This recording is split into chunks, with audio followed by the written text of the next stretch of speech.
What is up, studs? Ryan here, or MandRproductions, and we just got 4 completely out of left field LEGO Star Wars Summer 2025 set picture leaks. 3 of these sets are going to be releasing on June 1st, one of them is going to be releasing on August 1st, and we're also going to talk a little bit more about the Jango Slave 1 that has been leaking a lot lately. Now, unfortunately, I cannot show the pictures that I'm discussing in this video, but they're out there on the internet, and let's say you've got a second device, you've got the ability to watch this video in the background, or you could print out the pictures even, and you can follow along with me as we go in depth on each of these leaked images. So let's start with the set that I think a lot of people are disappointed in what it isn't with PLO KOON's Jedi, Starfighter, Microfighter. Everyone just, I think, generally wanted it to be a larger scale ship, both to match the ARC 170 play scale set and because it's a ship we've gotten once. So getting it as a Microfighter, it just feels kind of like a cop-out way to do a PLO KOON Starfighter to most people. So it is a cool Microfighter, though. I can't knock it for being a bad Microfighter. It's a well-done Microfighter. Maybe even my favorite Microfighter ever. Like, I'd have to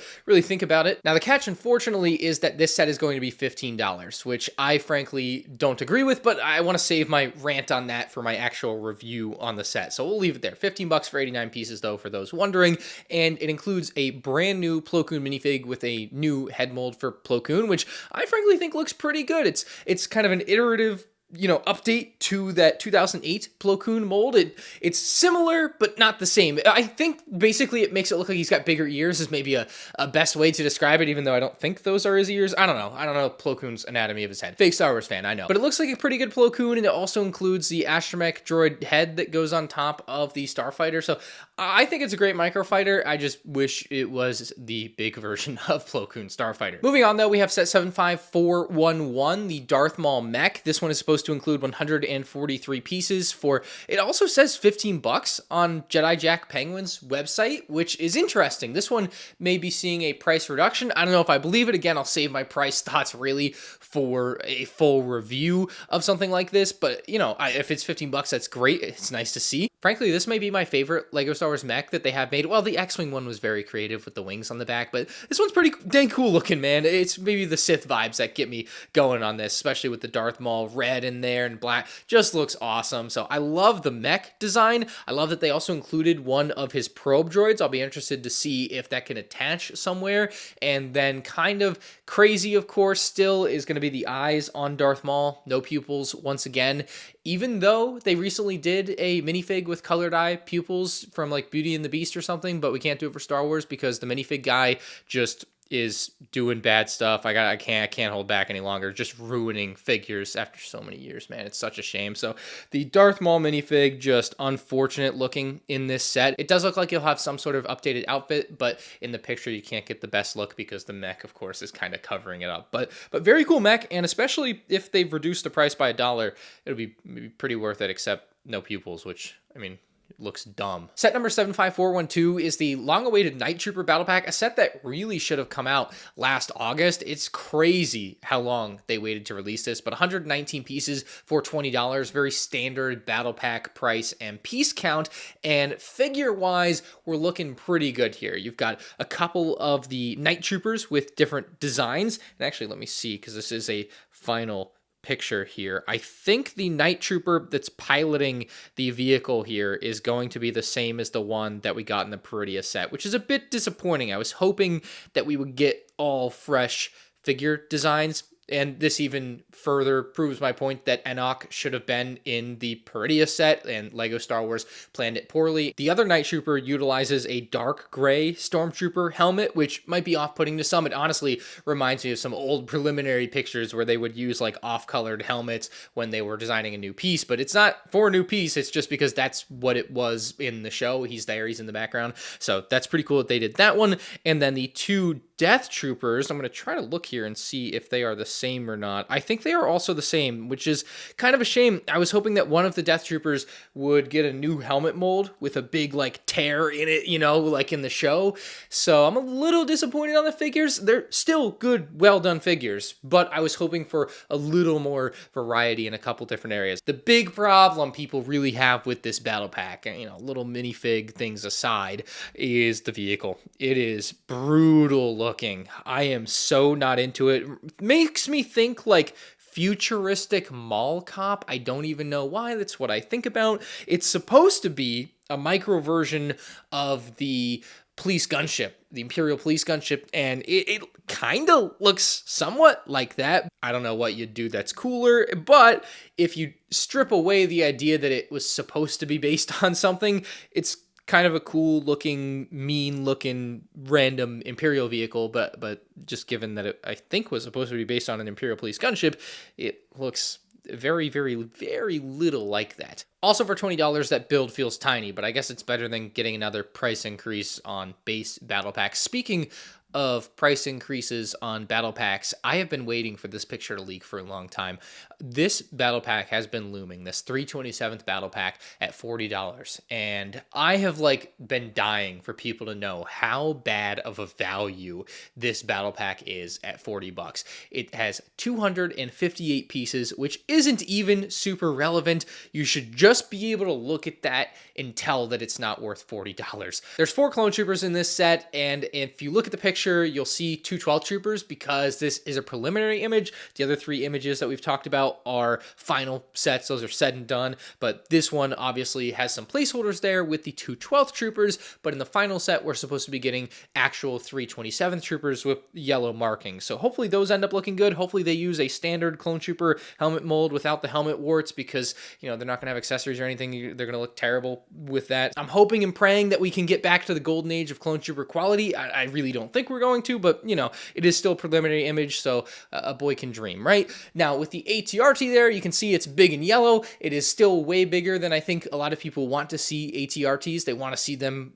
shrunk down to a minifig scale. It's certainly smaller than the one we saw in the Final First Battle Pack, and it's smaller than the one we saw before that, and the one we saw before that. So they've been slowly kind of stepping down the size of the ATRTs. And I don't really know why. They clearly know people want the ATRT to be smaller. This has been a gripe that a lot of people have had, and I don't know why they just don't go all the way. Why are we kind of half measuring, shrinking down the ATRT? Just make it minifig scale and be done with it. Oh, but then if they did that, they'd probably have to charge $30 for this, which why would they want to do that when they can give you a slightly larger yellow big ol' ATRT and charge $40? Like, that is probably the rationale for it, because there's no way you can't just throw a stud shooter on a smaller ATRT and get the same exact playability out of it, right? Anyway, the way I view that is that's $20 of value on the clone trooper side of things, and then we've got our battle droid side of things where we're seeing 3 super battle droids, which is great. It's nice to get more, I think, for a lot of people. And then we've got another spider droid build, which is boring, and like they've changed the design of for the first time in a long time, significantly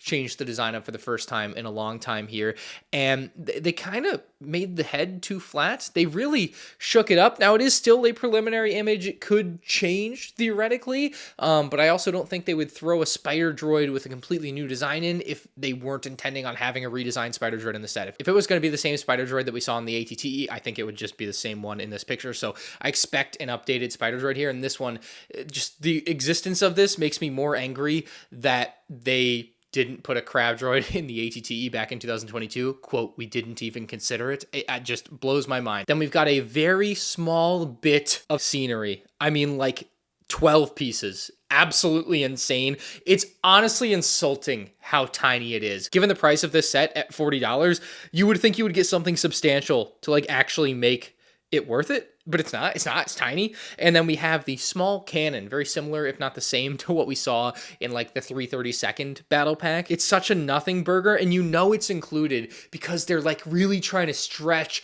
the value proposition of this set to someone. I don't know who, because no informed Lego Star Wars buyer watching a video like this is going to look at this set and that cannon is going to put them over the top, especially when you can take the budget, the 3 cents that something like that cost, and put it towards the 12 cents of scenery that we have in this set. Like, I'm a little bit baffled by this one. I do not see $40 here, frankly. You know, as an official Lego retail set, this is not 40 bucks. This is 30. It should be 30. This is the result of the butterfly effect of the 501st Battle Pack movement, you know, and of course the eventual release of the 501st Battle Pack, which ironically was just about 5 years ago that they revealed. And yeah, now we can really see the long-term effects of like being excited and passionate about a product and getting Lego to make the thing you like and then buying it and supporting Lego. Is they reduce the quality and increase the price of the thing you liked and really wanted them to make more of. Like, what a shame it is 5 years later. So that set is insanely bad for 40 bucks. I'm sad about it. Some people were asking where Commander Bly was. He, again, is supposed to be in the MTT, but yeah, I would have changed some things. Let's just leave it at that as far as that set is concerned. And then finally, the picture didn't leak, but the UCS Jango Fett Slave 1 set. The Slave 1 looks exactly like you would think a UCS Jango Fett Slave 1 would look like. The Jango Fett minifig has been floating around out there. Looks great, but he does have a couple of issues. They are no longer going to be using the silver jetpack, which I think everyone just agrees is more proper for Jango Fett. So just another little thing that the minifig designer is doing to lower the quality of a figure for no reason. So the silver jetpack is out. Dark gunmetal gray jetpack is in, and the new rangefinder does look great. I think that is a improvement that we'll see with this Jango Fett. So that'll be interesting. The arm printing also, of course, looks nice. That's kind of goes without saying. And the other leak I'd seen out there, like there were some pictures of him with a different weapon. He is going to have these like same little pistols here. So that's definitely going to be nice as well. And then the Boba Fett leaks that you've seen out there of like the arms being the wrong color and everything, and the hairpiece being funky. You know, he shouldn't have a hairpiece that looks like that. That figure is also unfortunately correct to what young Boba is going to look like in the official UCS Jango Fett Slave 1. So there you have it. That's my thoughts on all of the recently leaked LEGO Star Wars Summer 2025 sets. I'm sure we've got